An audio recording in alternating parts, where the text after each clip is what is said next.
किसी भी ऑर्गेनाइजेशन के लिए सेल्स मैनेजर बहुत ही ज़्यादा इंपॉर्टेंट आदमी होता है, क्योंकि इसके पास बहुत सारे काम होते हैं जो कि बहुत ज़रूरी होते हैं।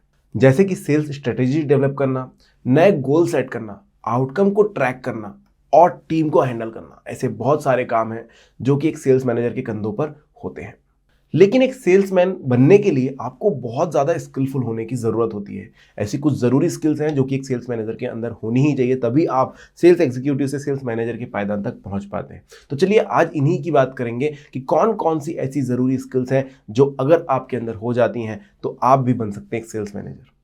सबसे पहली चीज़ जो कि एक सेल्स एग्जीक्यूटिव के लिए भी ज़रूरी है और सेल्स मैनेजर के लिए और ज़्यादा ज़रूरी है, वो है एक्टिव लिसनिंग। अब आप बोलोगे कि सेल्स एग्जीक्यूटिव था तब तक तो सुनता ही था यार, सेल्स मैनेजर बनने का तो फायदा ही यही कि आपको ज़्यादा लोगों की सुननी नहीं होगी। लेकिन आपको बता दो दोस्तों, जैसे जैसे ओहदा बढ़ता है ना, वैसे वैसे आपकी जिम्मेदारियां भी बढ़ती है। एज अ सेल्स मैनेजर आपको अब ज़्यादा लोगों की सुननी होती है। हालांकि कस्टमर से आपकी मुलाकात जो है वो थोड़ी कम होने लगेगी, लेकिन अब आपको टीम को समझाना है, टीम को सुनाना है, और जो हायर अथॉरिटीज़ होंगी वो आपके ऊपर थोड़ा सा प्रेशर बिल्टअप करेंगी, कोशिश करेंगी कि सेल्स जो अभी चल रहा है वो हमेशा ग्रो करता रहे। देखिए, हमें लगता है कि अगर हम सेल्स मैनेजर बन जाएंगे तो ये काम तो हम भी कर लेंगे, लेकिन यही एक कारण होता है कि हम सेल्स मैनेजर नहीं बन पा रहे हैं, क्योंकि यही काम करने के लिए आपको नहीं बनाया जाएगा। जो नेक्स्ट सेल्स मैनेजर कंपनी ढूंढ रही है वो चाहेंगे कि कंपनी को इससे बहुत ज़्यादा ऊपर तक लेकर जा सके, और इस बात के लिए एक्टिव लिसनिंग का होना बहुत ज़्यादा ज़रूरी है, क्योंकि कंपनी को सही तरीके से सुन सके, समझ सके, और टीम क्या बोल रही है उसको सुन के सके, समझ सके, और फिर एक सही सा फैसला ले सके। ऐसा स्किल एक सेल्स मैनेजर के अंदर होना ज़रूरी है। जितने भी सेल्स मैनेजर आपने देखे होंगे वो यही करते हैं कि सबको सुनते हैं और समझते हैं और उसके बाद ही फैसला लेते हैं। दूसरी जो बहुत ही इंपॉर्टेंट स्किल है वो है लीडरशिप। वैसे सभी को लगता है कि मैं एक लीडर अच्छा बन सकता हूं, लेकिन क्या कभी आपने कोई टीम लीड करी है? दोस्तों, एक सेल्स मैनेजर के पास एक बहुत बड़ी टीम होती है, जिनके लिए प्लान तैयार करना भी सेल्स मैनेजर का काम होता है, जिनके लिए टारगेट सेट करना भी सेल्स मैनेजर का काम होता है, साथ ही साथ उनकी प्रॉब्लम्स को सॉल्व करना भी सेल्स मैनेजर का काम होता है। सेल्स मैनेजर यहाँ पर अपनी टीम को सही तरीके से लीड करने के लिए बाध्य होता है, और इसके लिए उन्हें बहुत सारे नए नए कदम उठाने पड़ते हैं। अपनी टीम के लिए नया प्लान बनाना, टीम की शेड्यूलिंग करना, टीम को ब्रीफ करना और मोटिवेटेड रखना एक सेल्स मैनेजर का काम होता है। बहुत बार आप लोगों ने ये देखा होगा कि सेल्स मैनेजर जो है ज़्यादातर भड़के हुए होते हैं अपने एम्प्लॉयज़ के ऊपर।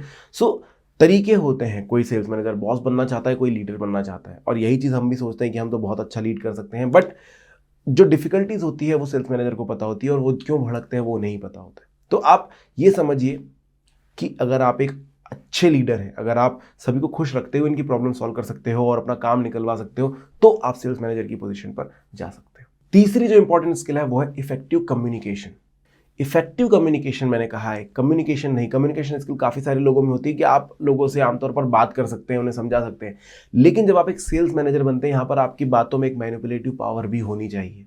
आपने बहुत बार देखा होगा, जब आप कुछ चीज़ खरीदने के लिए जा रहे हैं और अगर सेल्स एग्जीक्यूटिव से आपकी तू मैं हो जाए, तो ऐसे समय पर या किसी कस्टमर की सेल्स मैनेजर से थोड़ी सी अनबन हो गई, या नहीं समझ पा रहा, या कस्टमर की बातों को सेल्स एग्जीक्यूटिव सही तरीके से नहीं समझ पाया, या दोनों के बीच में थोड़ी सी मिसअंडरस्टैंडिंग हो रही है, ऐसे समय पर सेल्स मैनेजर को बुलाया जाता है एज अ सीनियर, और वो आकर के उस समस्या का समाधान बहुत ही अच्छे तरीके से बहुत ही कम समय में कर देते हैं। अब ये जो चीज़ आप देखते हैं कि सेल्स मैनेजर आया और उन्होंने बहुत जल्दी सॉल्व कर दिया, ये सेल्स मैनेजर है इस वजह से हुआ, ऐसा नहीं होता, बल्कि ये होता है, ये कर सकता है वो पर्सन, इसीलिए वो सेल्स मैनेजर है, ऐसा होता है। तो यहाँ पर काम आती इफेक्टिव कम्युनिकेशन स्किल।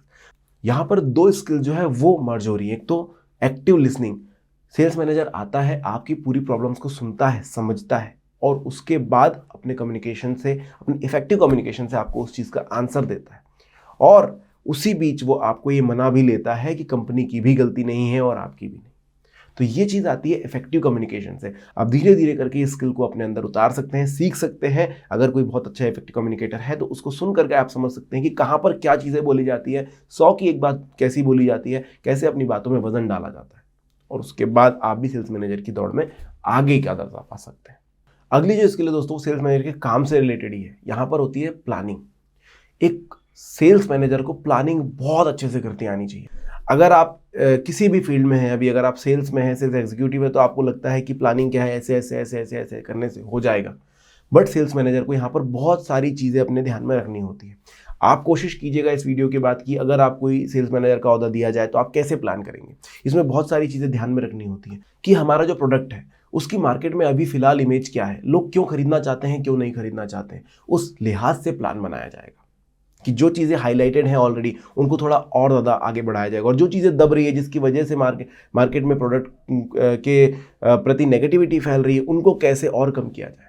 प्रोडक्ट में चेंजेस की बात नहीं हो रही है यहाँ पर, कुछ ऐसी मार्केटिंग की वजह होगी जिनकी वजह से उस प्रोडक्ट के बारे में कुछ गलत बातें हो रही हो, तो उसको कैसे हटाया जाए।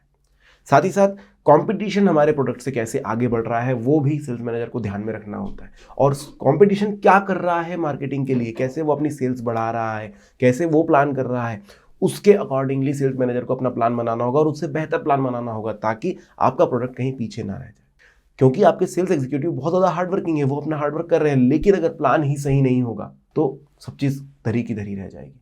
तो सेल्स मैनेजर को ये सारी चीज़ें सोचनी होती है, कंपटीशन में क्या चल रहा है, अपने प्रोडक्ट कहाँ तक आगे बढ़ सकता है, और क्या नई स्ट्रेटेजी लाई जा सकती है, क्या टेक्नोलॉजी आगे बढ़ रही है, कहाँ पर प्रोडक्ट पीछे रह जाएगा। ये सारी चीज़ें सोच करके समझ करके सेल्स मैनेजर को एक प्लान तैयार करना होता है, कैसे हम इस महीने या अगले महीने या इस क्वार्टर में अपने प्रोडक्ट को ज़्यादा से ज़्यादा सेल्स दिलवा पाएंगे।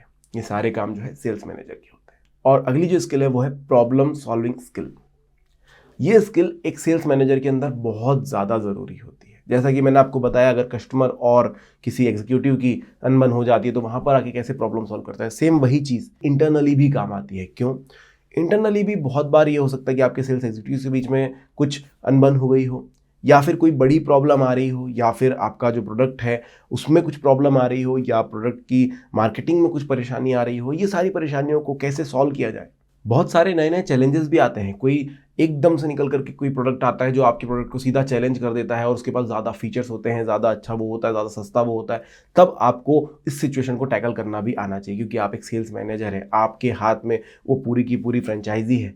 आपको देखना होगा कि कैसे यहाँ से उबारा जाए मार्केट में, हमें हमारे प्रोडक्ट को कैसे आगे लेकर के जाया जाए।